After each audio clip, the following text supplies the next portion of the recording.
What's up guys, it's gootecks. In case you missed it, Street Fighter V is real and it got announced by Capcom, or maybe it was leaked on their YouTube channel, who knows. But I'm going to get into some of my first impressions as well as tell you guys a little bit about what I want to see in this game. But first, I got to let you guys know about a special sponsor. The Librarians is a new show on TNT about 4 regular people that get recruited by the Metropolitan Public Library, which just happens to be an ancient secret order that's dedicated to solving supernatural mysteries and protecting innocent civilians like me and you from the invisible, secret, dangerous world all around us. And now I know what you're saying, well, gootecks, that's all fine and good, but who's in it and why should I care? Well, it's got Noah Wiley, who you might remember from ER, and it's got Rebecca Romijn, who you definitely remember from X-Men. And it's got lots of fantasy and monsters and magic, so if you're a fan of Grimm or National Treasure or Buffy or Leverage or Warehouse 13, then this show is for you. So click right here to subscribe to the TNT YouTube channel and head on over there for exclusive behind the scenes footage, preview clips, trailers, and more from the Librarians, and don't forget to check it out on TNT December 7th at 8 p.m., 7 p.m. Central. And now let's talk about some Street Fighter V.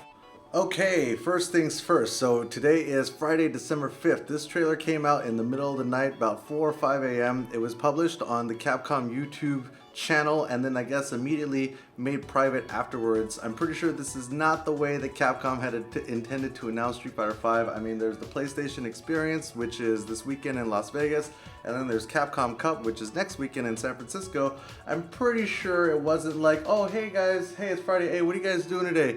Oh, you want to put out that trailer? Okay, yeah, cool, yeah, let me put out that Street Fighter V trailer, no big deal. I'm pretty sure somebody's gonna get fired for this because this is a major screw up.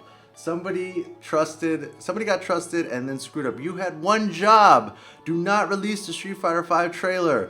And then they released the Street Fighter V trailer.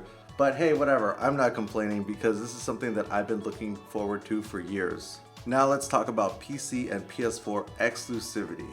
Oh man, this is such a touchy subject, right? I know all you guys that just got your Xbox Ones and you got yourself your Killer Instinct, your Mad Catz TE2, and you're like, I am ready for Street Fighter V, and then Sony and Capcom come and rain on your parade and they say, screw you Xbox One customers, screw you Microsoft, we're gonna do PS4 and PC only.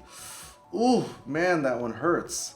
But not for me. Me personally, what do I care? I don't have either system, so it makes no difference. I was thinking about getting the PS4 for Guilty Gear, but now I know I have to get a PS4 for Street Fighter V. The other thing I'm hoping is that we can get some cross-platform compatibility so that people that are playing on PC can play the guys on PS4 and there won't be any problems.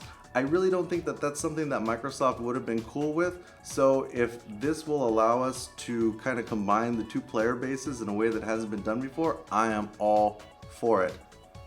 As long as that happens, please let that happen. Now let's talk about the game itself.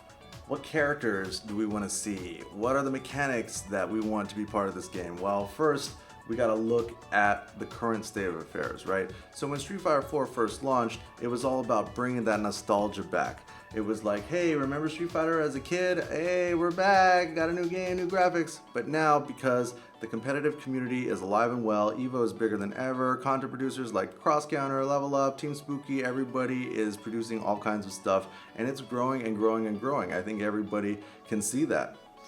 So when you think about it that way, it's like, well, since we have this hardcore community that's already engaged, how do we get even more people? And that's gonna require, in my opinion, a whole new shift, right?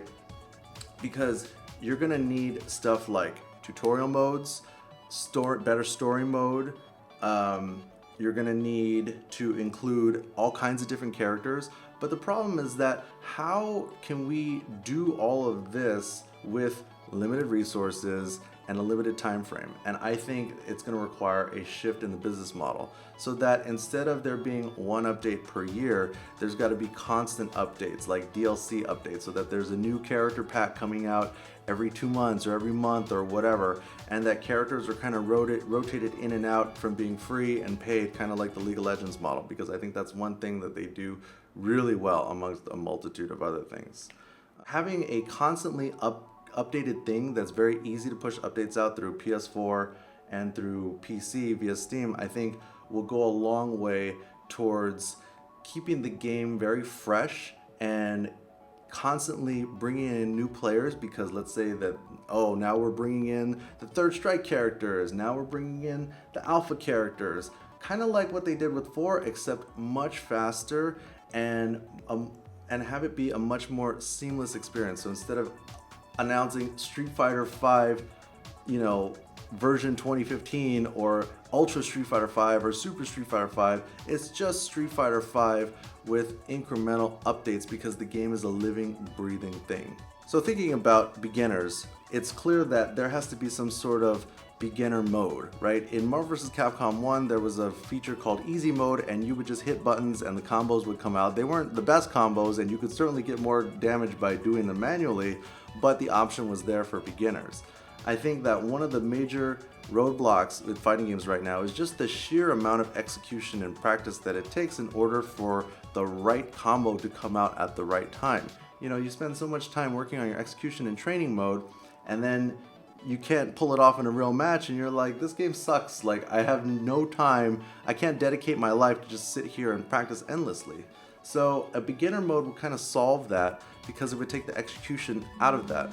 On the flip side, if we integrate different modes, kind of like CVS2 style, where there's different grooves, so let's say that you had your Street Fighter 4 groove, so that in case you got really good at using focus attack, you're really comfortable in that system, you can stay there. Or maybe you prefer the Third Strike parry system, you know, you could use that. Or K groove, you know, like having the different expert modes would go a long way towards keeping everybody engaged, from beginners to competitive expert players. Now, thinking about different game modes, one of the things that comes to mind is team battles. Now, I know what you're saying, gootecks, we already have a team battle game, it's called Marvel, ha ha ha, duh. Well, the problem with Marvel is that it's A, almost a dead game, and B, impossible for new players to get into. What I'm suggesting is to try the 2v2 doubles format that they tried with Street Fighter Cross Tekken and apply it to Street Fighter 5. Because imagine that in a 2v2 scenario, I'm playing here on PS4, Mike is playing at home on PC, and 2 random people are playing on PS4 and PC in 4 different locations. Now, that is really compelling, in my opinion. If you guys didn't try Street Fighter Cross Tekken doubles with 2v2 versus 2 people in the same room, or 2v2 versus 2 people online, man, it was so much fun. So I really think that if we do it that way, or if it was, let's say, CVS2 style, where it was like 3v3 and each guy gets 1 round or whatever in 6 different locations across the internet, that would be amazing and even better in person. Alright guys, that about wraps it up. Thank you for watching the video. Please like it and leave a comment and let me know what you want to see in Street Fighter 5. And if you guys haven't been checking it out, our Twitch channel, you can go to crosscounter.tv. We've been running a lot of the old stuff that maybe you haven't seen before, so if you haven't seen it, it's live to you. Thanks for watching. See you later.